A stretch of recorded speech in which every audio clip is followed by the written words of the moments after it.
Nikola Blagojević, reč sam dao.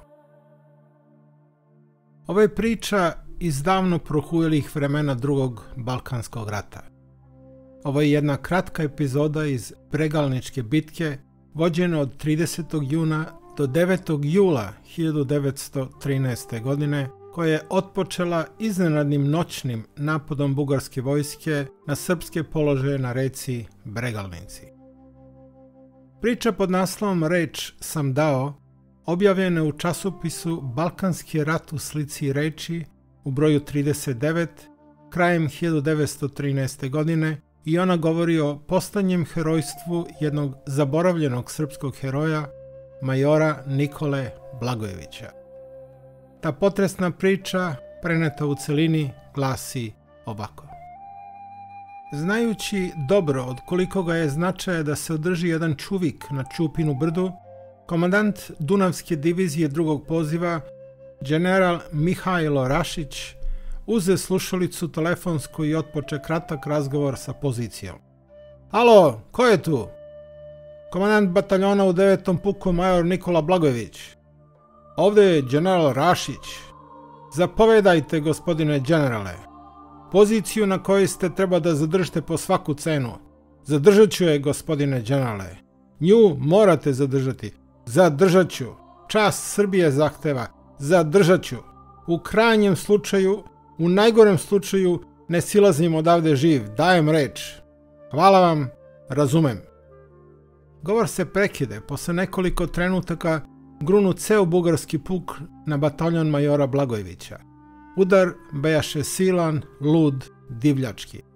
Nikola Blagojević je čovjek u odmaklim godinama, stari oficir koji je radio mahom u okružnoj komandi na dosadnim aktima i spiskovima. Od njega se nikad ne ču hvala, ne hvaljaše se on svojim junaštvom, ne hvališe ga ni drugi.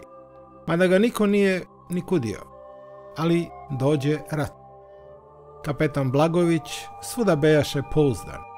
Stiže svakad na vreme, svrši posao na zadovoljstvo, ako treba stići neprijatelja, trči pred svima, ako treba poziciju zadržati, hladan je kao led, nepomičan kao stena. Znala se da ni sada, od 8. ka 9. danu julija, na Čupinu brdu ne zaboravlja novoproizvedni major Blagojević svoje dužnosti. A on ju je shvaćao kako je retko ko može shvatiti. Bataljon se odupro junački, ali se brojna snaga njegova gubi prema broju napadača. I ne samo to, ona se brzo prepulovi i još se smanjuje. Stari oficir, a mladi major, komandant bataljona, baci još jedan pogled na svoje ljude od kojih postaju leševi, pogleda tamo od kuda bi došla pomoć, kad bi je bilo, diže glavu nebu, kao pitajući šta da radi, ali mu odluka bi brza i gotova. Zapovedi da se odstupa. Dakle, položaj se u ovaj mah ne može održati, ali on je dao reč da sa njega neće živ sići. Održat će reč.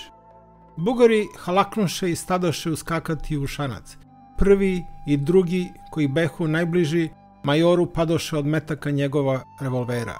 Pade i treći, pade i četvrti. Gospodine majore, reče mu narednik koji se ne htede maći od njega, još bismo se mogli spasti.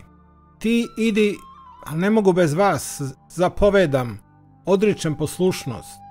Major zadrhta, suze mu grunuše, ne zadrhta pred neprijateljskom silom, ali njega staroga vojnika iznenadi da mu njegov mlađi odriče poslušnost. Vide to narednik, oprostite, idem. Poljubi majora u rame, pa koraknu, ali se stropošta pogođen zrnom. Sve se to izvršilo za nekoliko sekunada. Reč sam dao, uzviknu major, pa koraknu napred i gromoglasno kliknu. Živela Srbija! Njegov revolver planu i 5. put, ali taj metak bejaše major namenio sebi. Kuršum prođe od desne slepočnice kosti pa izađe na levu. Plemenita krv šiknu i nestade i jednog u životu skromnog, a na delu velikog čoveka. Slavni francuski maršal Ney tražio je smrt na Waterloo, vičući Hodite da vidite kako umire maršal francuske vojske. To je divno. Ipak nije poginuo. Nisu ga našli neprijateljski kuršumi, a on svoj nije upotrebio. Srpski major ne obznanjuje svoju smrt. Gine zato što treba reč održati. I njega štede neprijateljska zrna, ali on ne zaboravlja da sam ima kuršuma. Kada je posle nekoliko dana o svemu tome bilo reči u krugu viših oficira, reći će jedan davnašnji poznanik njegov.